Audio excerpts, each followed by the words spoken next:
حدیث مصطفیٰ ہے، روایت کرتے ہیں حضرت عبادہ بن صامت، فرماتے ہیں حضور نے ہم سے بیعت لی، حضور نے ہم سے بیعت لی۔ انہوں نے فرمایا عبادہ بن صامت نے کہ حضور نے ہم سے بیعت لی، تو بیعت لینا حضور سے ثابت ہو گیا، حدیث مصطفیٰ ہے، اور یہ بالاسناد حضرت شیخ ابو ذرا سے یہ حدیث ہے۔ کس چیز پر بیعت لی وہ سن لیں۔ فرمایا کہ ہم تنگی اور فراخی، خوشی اور غمی، ہر حال میں آپ کے احکام بجا لائیں گے۔ کس کے احکام؟ مصطفیٰ جان رحمت کے اور اللہ کے۔ ٹھیک ہے جی، یہ نشست زیادہ سمجھنے لائق ہے، اس میں زیادہ سمجھانے پر زور دوں گا۔ وہ کئیوں کے ذہن میں ہے کہ یہ پیر مریدی خاص قسم کی تھی جو مولانا روم کی اور شمس تبریزی کی تھی۔ نہیں، آج بھی کوئی رومی بن سکتا ہے، آج بھی کوئی شمس تبریزی بن سکتا ہے جی۔ شمس تبریزی آج کوئی مل جائے تو آج رومی پیدا ہو جاتے ہیں۔ ٹھیک ہے، اس لیے اس بات کو ذہن میں رکھیں اور ساتھ ساتھ سمجھتے جائیں۔ بالکل میں نے اس لنک کو جوڑا ہے پچھلی گفتگو کے ساتھ، کوئی علیحدہ گفتگو نہیں میں نے شروع کی۔ میں نے کہا تھا مولانا روم پر گفتگو کی جائے گی، میرے ذہن میں سوال آیا کہ پیری مریدی مولانا روم کی ذرا ہٹ کے تھی۔ یہ جو مولانا روم کو حکم تھا شمس تبریز کا، تم نے وہی کرنا ہے جو میں کہتا ہوں، کیا یہ صرف شمس تبریزی کے لیے خاص تھا؟ یہ ہر پیر کے لیے خاص ہے اپنے مرید کو یہ حکم دینا۔ کیا صرف ایک فرد کے لیے جائز تھا یا ہر پیر کے لیے جائز ہے؟ تو اس پر دلائل بھی آپ کو خدمت میں پیش کیے جائیں گے۔ ہم حاکموں کے احکام بجا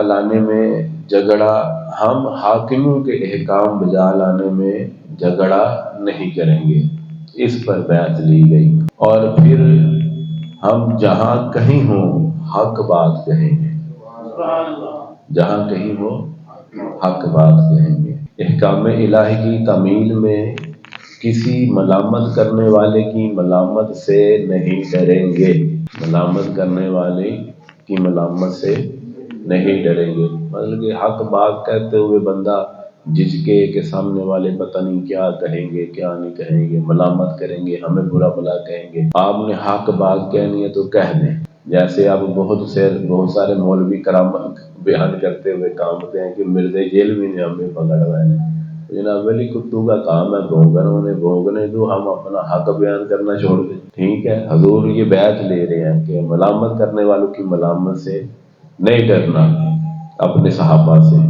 ٹھیک ہے، تو لہٰذا حرقہ پوشی عین عبادت ہے۔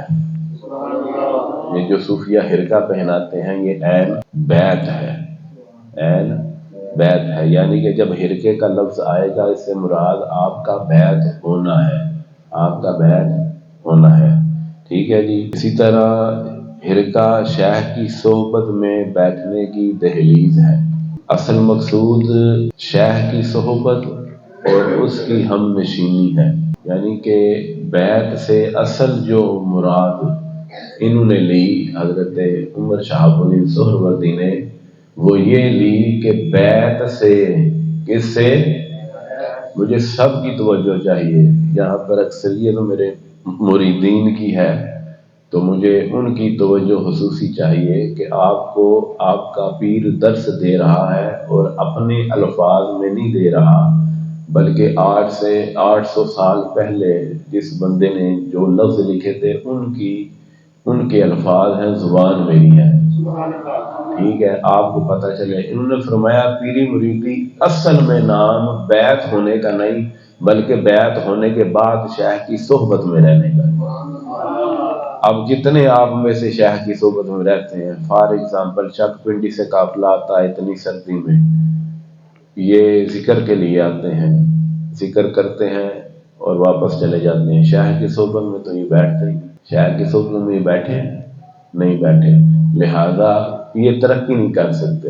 انہیں ثواب ملتا رہے گا، درجے بڑھتے رہیں گے، پر وہ جو طریقت کا خاص فیض ہے جو خدمت شیخ سے ملتا ہے وہ انہیں کبھی نہیں ملے گا۔